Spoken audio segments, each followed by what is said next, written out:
Hello, friends. So now this is the session after the quiz. So far, we talked about one of the important application of diode, and that is the clipper. We dealt with the clipper based on the various aspects, how our diode will respond to our inputs, maybe in terms of its status on or off, and using the combination of the various diodes, we are in position to plot a transfer curve which relates the output and inputs. Now for the next session, I will talk about some of the applications of a clipper. Then I will switch over to the one more very important application of a diode, and that will be the clamper. What is the role of clamper in the real life, that I will discuss. What are the classification of the clamper? What is the working? I will discuss the practical clamper. So far, as I said, that if we are going to replace the diode, that time we can replace the diode either by the short circuit or the open circuit. But it is not always true.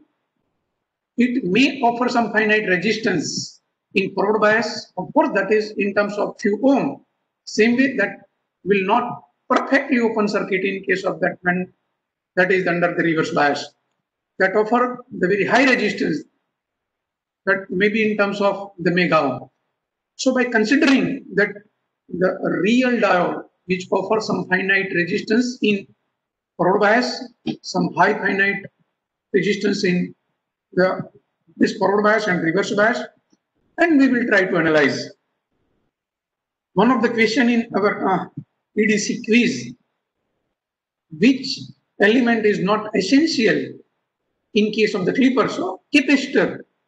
Now capacitor is essential in case of the clamper circuit. See, the role of the clamper circuit is to shift the signal. Peak to peak remains same. That add the DC value, and it has the great application in the field of the television that I will talk about. Then I will take some of the basic physics related to the semiconductor, like the role of diode as a capacitor. Yes, all of you are aware that if we take the case of the diode, that is the three-layer device, P layer, N layer, and in between we have a depletion layer. So P layer and N layer can be treated as a plates, and the depletion layer can be treated as a dielectric. So its structure is something same as a capacitor.